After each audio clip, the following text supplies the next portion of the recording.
In my life that I was going to write prose, never. And poetry is a very hard master. It asks for you a lot. I don't know why, but in the history of literature, you won't find so many novelists that are good poets. Because poetry asks you, or you give the poetry to the poetry your life, or poetry will go with another's. But the opposite, it exists more. For instance, there is a very well-known, that I love his work, a writer, Argentinian. His name is Julio Cortázar. And when you read his poems, no, he's not there. There are very few examples of great novelists who were also great novelists.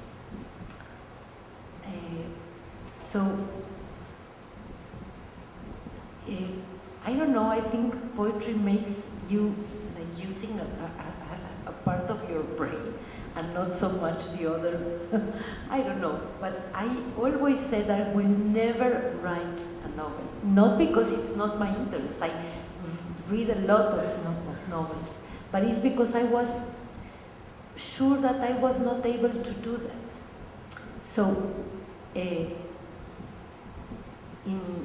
2006, I had a grant that also Ruth had it. I don't know, I think before I had it, the Guggenheim Foundation. And my project was to write a poetry book into the español, in Ladino. And well, it was a very generous grant. That gives you the money to work and to travel and everything. So I went to Bulgaria for the first time, and also I invited a friend, imagine. And well, I did a lot of research, and I talked to people, the very old people that are really dying. It's very sad. They are dying, and they are dying with the language, because Ladino, it exists in the institutions, it exists in the academia, but there are no more children that speak Ladino. So for me, it says a lot of the goodbye of a language. I have to tell you that not everyone is agree with me, and sometimes they see me as a very pessimistic position. But well, that's my position. Not because I don't want to.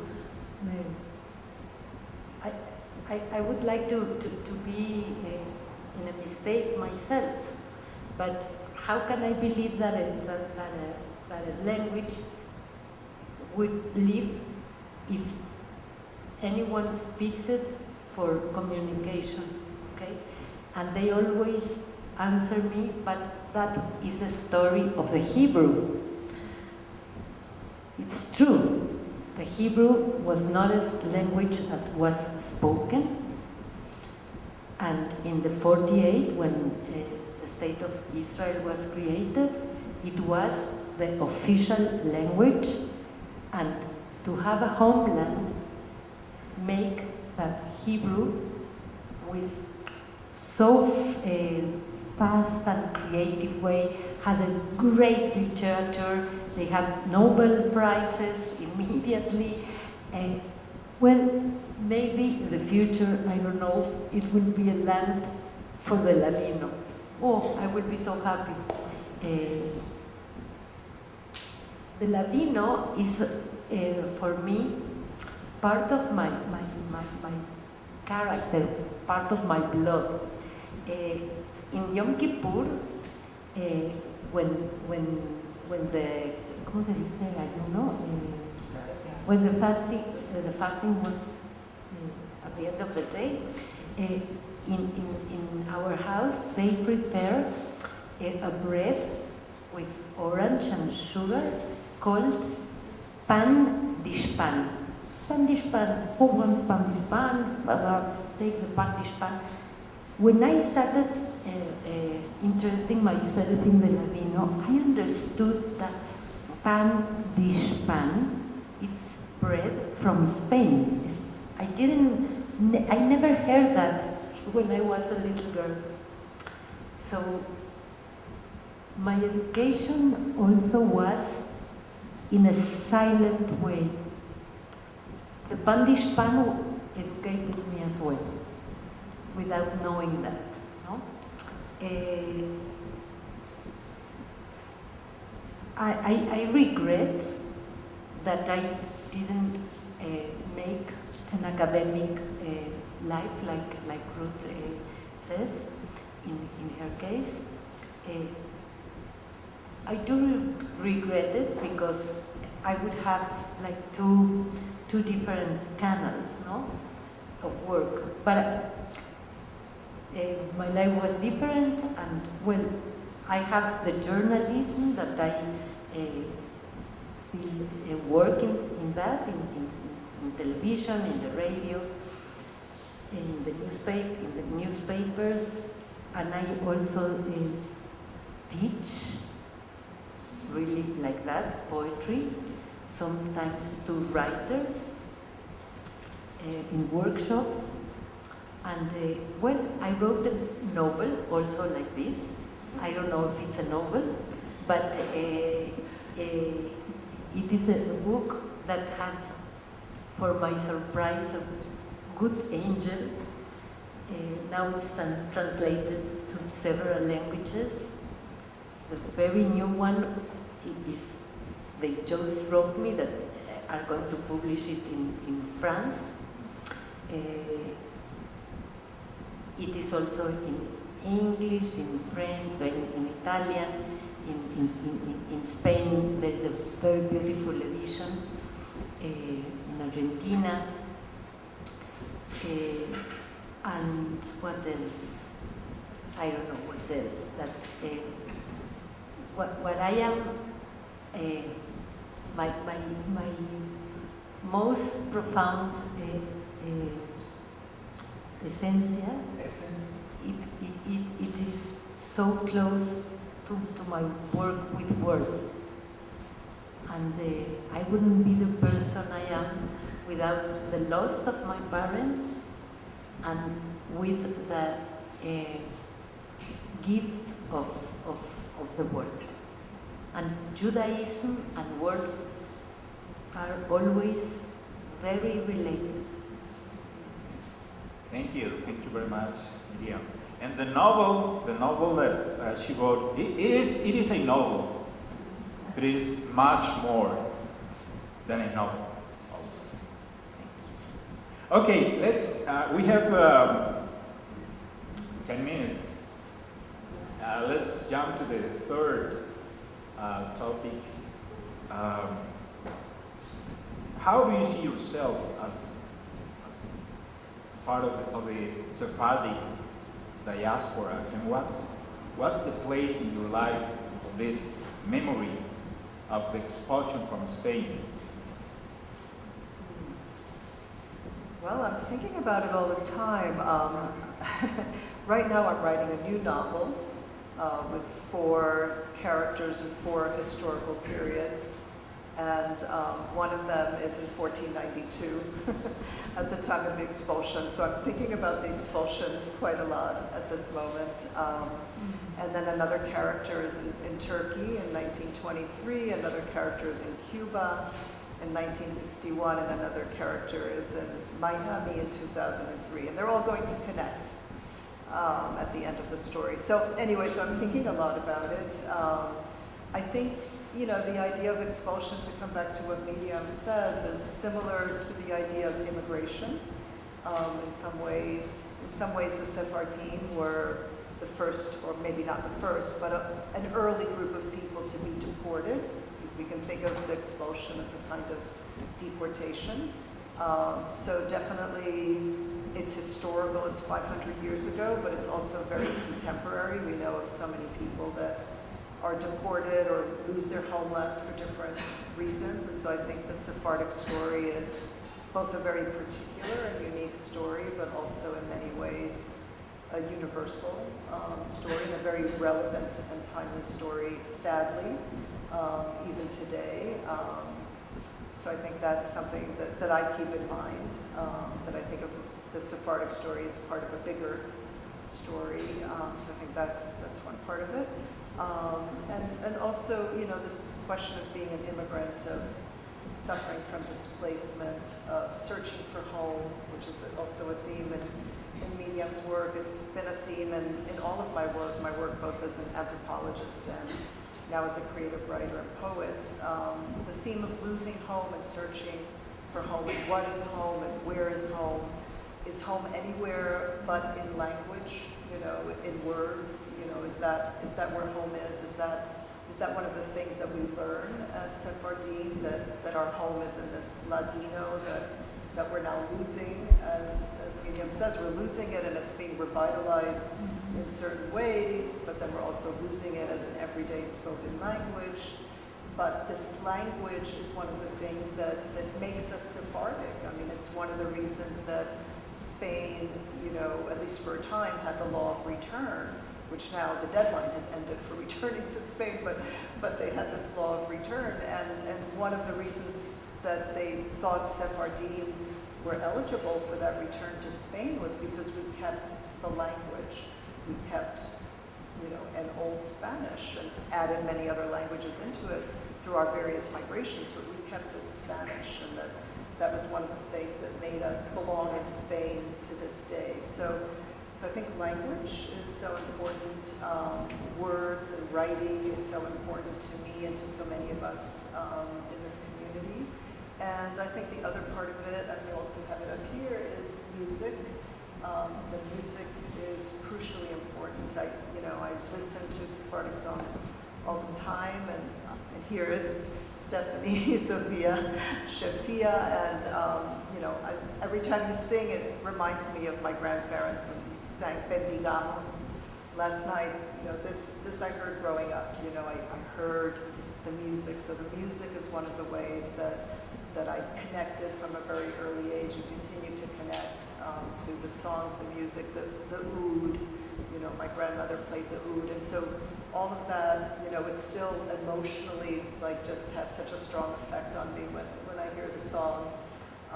So I think that's another part of it. So yes, I think there's an emotional, artistic component to my sense of a Sephardic identity, and then there's this more spiritual but also political dimension as well, that our culture, our identity allows us to think in bigger terms as well. Thank you. Thank you very much. Myriam. Well, to be Sephardic is a minority inside of another minority.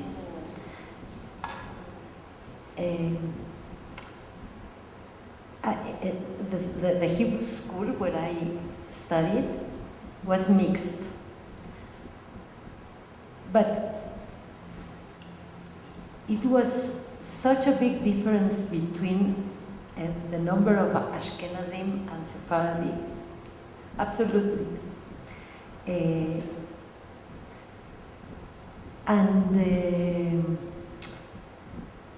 Now I have, since last year, a Spain passport.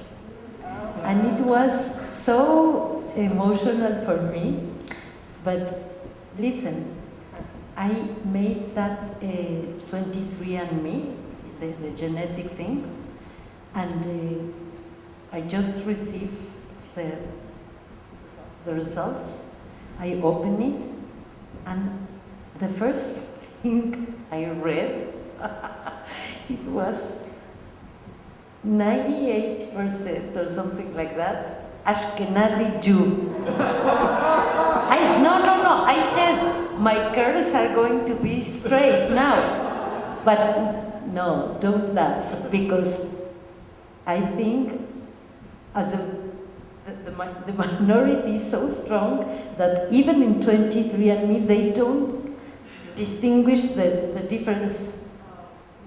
I don't have any roots in Central Europe.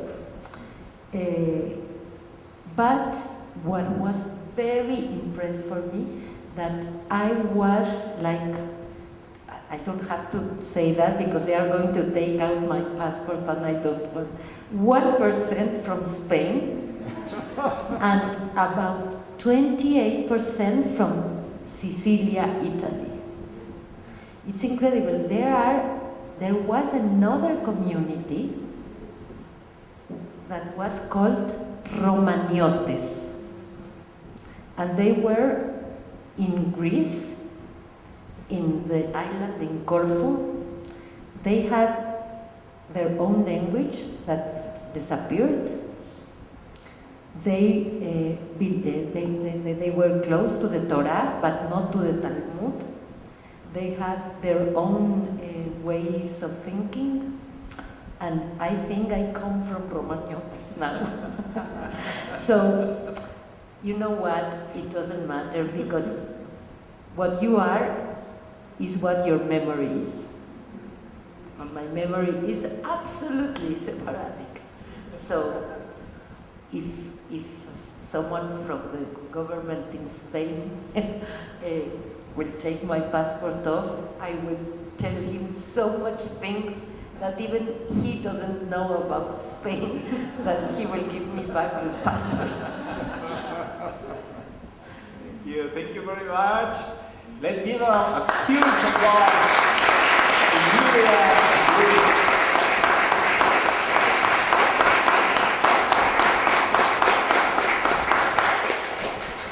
Now we have some time, like around 10 minutes for questions and answers.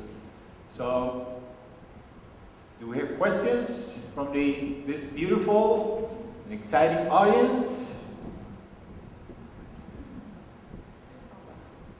Myriam, what is the name of your novel? Or do you have a... Tela de cebolla, or it was translated into English as onion cloth. It's strange, but... Onion cloth. Please. Thank you so much. Such a fascinating clips. It's really awesome. One of my jobs is a Jewish dance specialist, and I'm always trying to find out more information about Sephardic dance. It's very scary for me to find, and I wonder if you grew up around some, what it might have looked like. Excuse me, there's a request, Hector, you can repeat the question. Yes. Thank you. Can you help me, Ruth, and repeat the question? Oh yeah, so the question was about Sephardic dance, that you're a specialist in Jewish dance, but have been trying to find more information about Sephardic dance traditions. I think Myriam has some thoughts. What I know is that there exists, that there are a tradition of I mean, the most famous dancing is the hora, right? For the Jewish. Okay.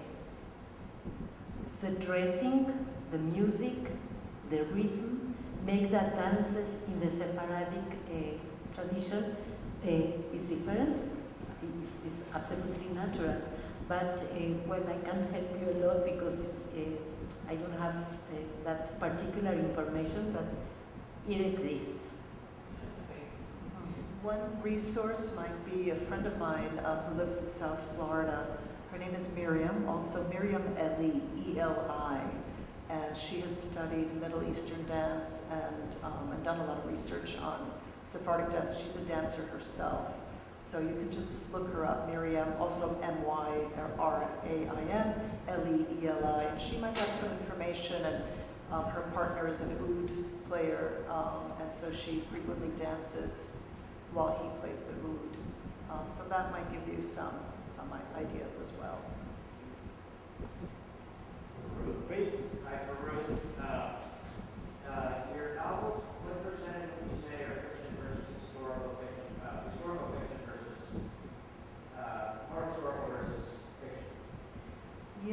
that's a good question. They probably are all historical fiction in the end, because I have a novel called Lucky Broken Girl, and it's based on my own life growing up in New York after we arrived from Cuba.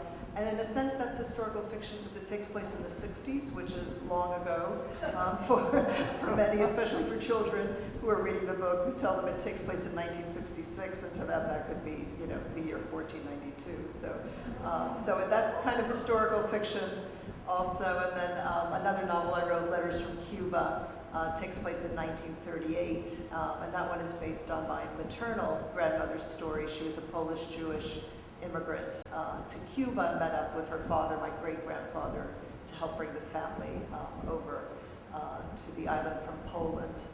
So those two are historical, I would say, and the one I'm working on now is definitely historical fiction, and I'm delving a lot into historical sources to be able to write it. So yeah, so I love history, so it ends up in my fiction.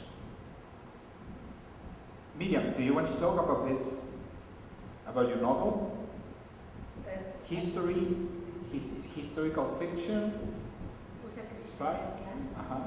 Yes, in my book, when I wrote my book, what I wanted is that the reader, after reading the book, had the precise information about the biography of the Ladino, not mine.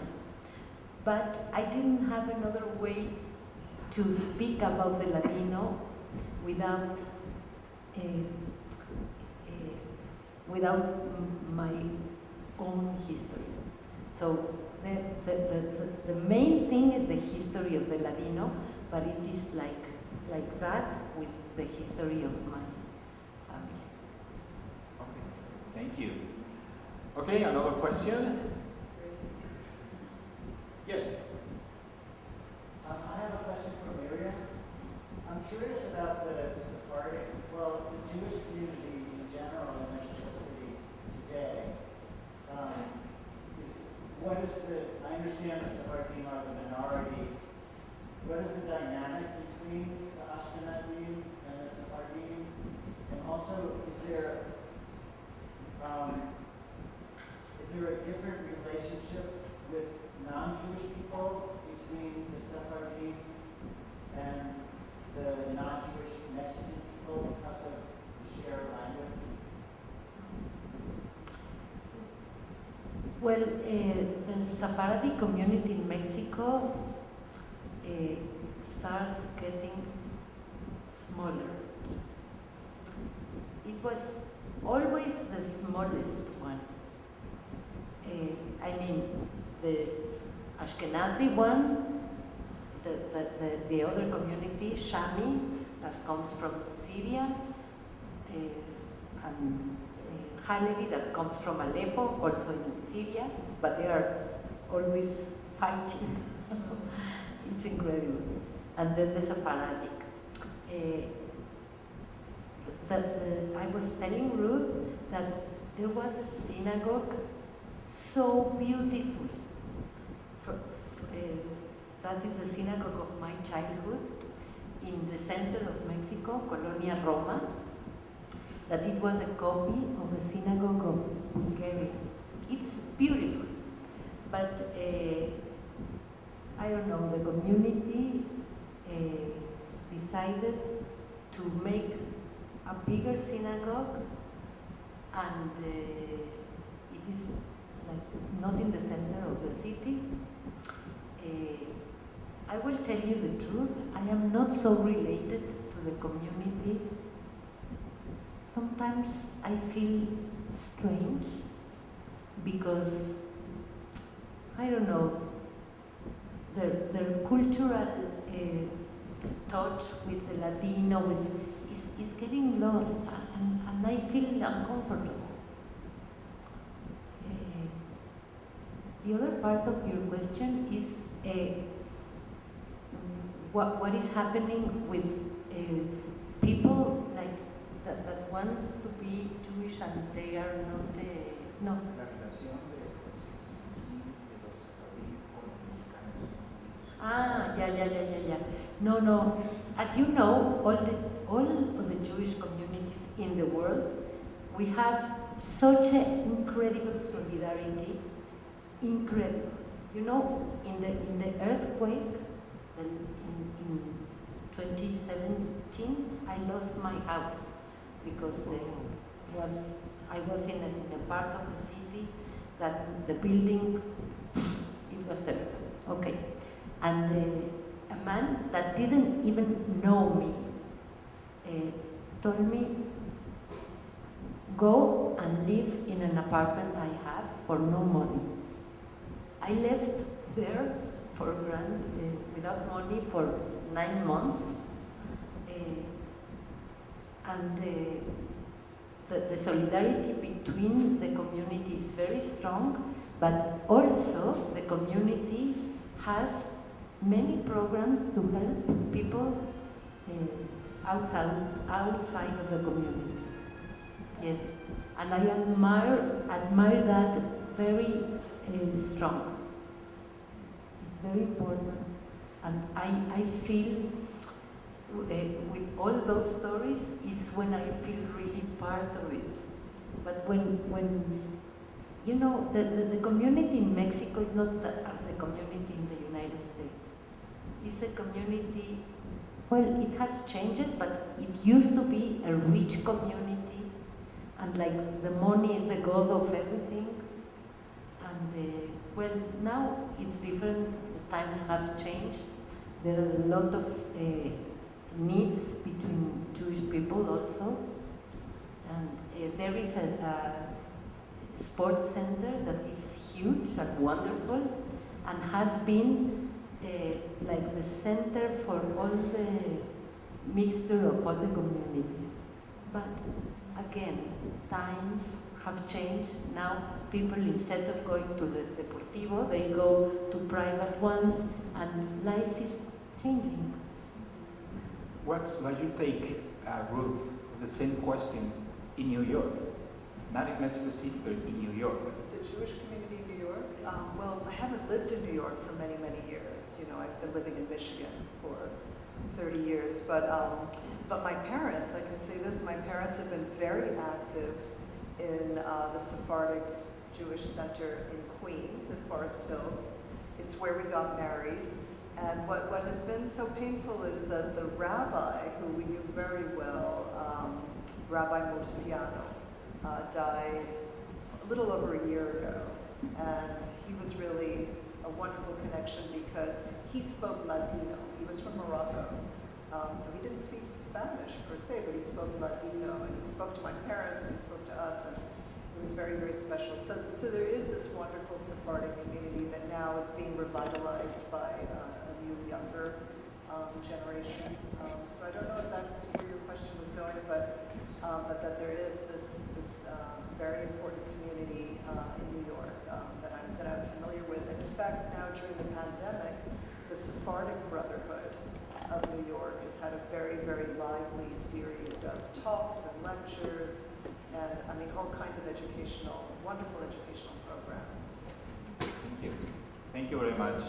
Well, we are going to take a 10-minute break, and after the break, we are going to continue with the poetry of Myriam Moscona. She's going to read some of her poems in Ladino and Spanish, and our friend Sandra is going to be with her reading the English translation.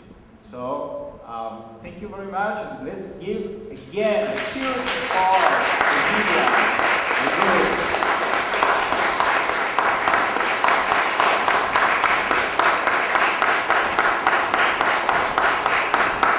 Thank you very much.